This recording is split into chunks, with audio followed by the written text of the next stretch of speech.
बिस्मिल्लाहिर्रहमानिर्रहीम। शुरू अल्लाह के नाम से जो बड़ा मेहरबान निहायत रहम करने वाला है। अस्सलामु अलैकुम।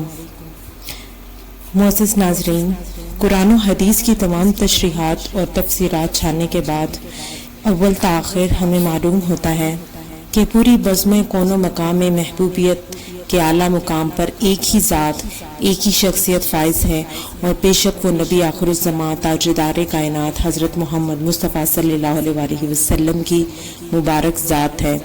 भला इस ज़ात से भी अफसर कोई हो सकता है कि जिसके लिए अल्लाह पाक ने तमाम मखलूक़ात की तख्लीक की हो। इमाम तिरमिज़ी हज़रत जाबिर बिन अब्दुल्लाह रज़ियल्लाहु ताला अन्हु से रिवायत करते हैं, मैंने नबी अकरम सल्लल्लाहु अलैहि वसल्लम से अर्ज़ किया, या रसूल अल्लाह, अल्लाह ने सबसे पहले कौन सी चीज़ पैदा फरमाई? हुज़ूर सल्लल्लाहु अलैहि वसल्लम ने फरमाया, ए जाबिर, बेशक अल्लाह पाक ने तमाम मखलूक़ात को पैदा करने से पहले मेरा नूर अपने नूर के फैज़ से पैदा फरमाया। फिर मेरा नूर मशीयत इलाही के मुताबिक जहाँ चाहता सैर करता रहा। उस वक्त ना लौह था, ना कलम, ना जन्नत, ना दोज़ख, ना आसमान व ज़मीन, ना सूरज, ना चांद सितारे, ना ही कोई फरिश्ता, ना ही कोई जिन्नो इंसान। फिर जब अल्लाह पाक ने इरादा फरमाया कि मखलूक़ात को पैदा करे तो इस नूर को 4 हिस्सों में तकसीम कर दिया।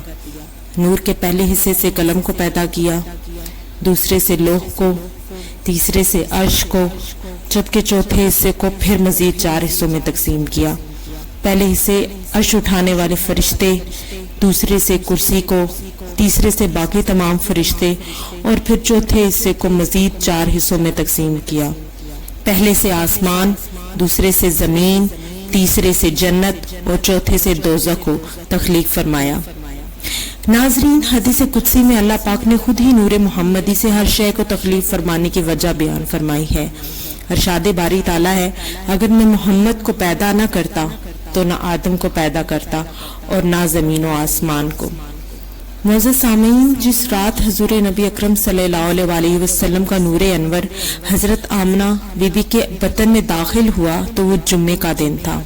इस रात को दोज़ख के दरवाजे बंद कर दिए गए और जन्नत के दरवाजों को खोल दिया गया और ठंडी हवाएं ज़मीन पर चला दी गईं और एक मनादी ने पूरी कायनात में निदा दी, सब गवाह हो जाओ कि छुपा हुआ नूर अपनी वालदा के बतन में आ चुका है, जहां अब उसके जिस्ते अंसरी की तकमील होगी।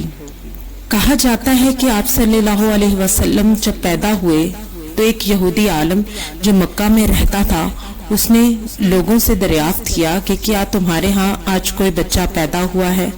तो लोगों ने कहा, हमें तो मालूम नहीं। तो यहूदी ने कहा, मैं जो कहता हूँ वो अच्छी तरह सुन लो। आज इस उम्मत का आखिरी पैगंबर जन्म ले चुका है और उसके कंधे के पास बतौर अलामत की एक मोहर है जिसमें बहुत ज्यादा बाल होंगे। लोग उसकी बात से बड़े हैरान हुए, वापस घरों को लौटे और अपने घर वालों से पूछा तो उनको मालूम हुआ कि हाँ, आज अब्दुल्ला के यहाँ एक लड़का पैदा हुआ है। अब ये कुरैशी फिर उस यहूदी से मिले जो पहले ही बच्चे को देखने के लिए बेकरार था। तो कुरैशी उसको लेकर अब्दुल्ला के यहाँ पहुंचे और यहूदी ने हजरत आमना से बच्चा मंगवाया। हजरत आमना ने बच्चे को कपड़े से बाहर निकाल कर उन लोगों को उनकी कमर मुबारक दिखाई और यहूदी को जैसे ही कमर पर मोहर नबूवत नजर आई, वो फौरन गैब व हैबत की वजह से बेहोश होकर गिर पड़ा। जब कुछ होश आया तो लोगों ने उससे पूछा कि तुझे क्या हो गया था? उसने कहा, आज बनी इसराइल से नबूवत का हमेशा हमेशा के लिए खात्मा हो गया। अन हजरत सल्लल्लाहु अलैहि वसल्लम की पैदाइश मुबारक। हजरत इब्ने अब्बास से रवायत है कि जब आप सल्लल्लाहु अलैहि वसल्लम पैदा हुए तो आपकी नाफ कटी हुई थी।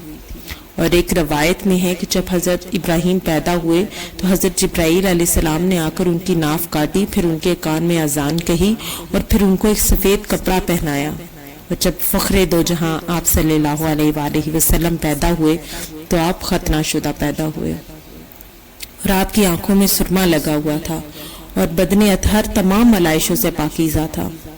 और आप सल्लल्लाहु अलैहि वसल्लम के हमल पर जाने से पहले साल में कहत साली और फिक्र अफलास अरब में आम था, मगर जब ये सुनहरा साल आया तो तमाम मुसीबतें अरब से छट गईं اور ہر طرف سرسبزی و شادابی نمایاں ہو گئی اور دنیا کی کایا ہی پلٹ گئی۔ ہر طرف بجلی کی کڑک اور خوشیوں کی گھنٹیاں بج رہی تھیں اور گھٹائیں چھا چھا کر آتی تھیں اور پورے زور و شور سے برس کر جل تھل کر جاتی۔ البدایہ و نہایہ میں ہے کہ جب عبد المطلب نے اپنا پوتا ختنہ شدہ اور ناف بریدہ پایا بہت خوش ہوئے اور فرمایا میرا یہ بیٹا نرالی اور بڑی شان والا ہوگا۔ اور جب آپ صلی اللہ علیہ وآلہ وسلم پیدا ہوئے تو آپ کی مٹھی بند تھی اور شہادت کی انگلی آسمان کی طرف اٹھی ہوئی تھی، گویا کہ خدا کی وحدانیت کا اقرار کر رہے ہیں۔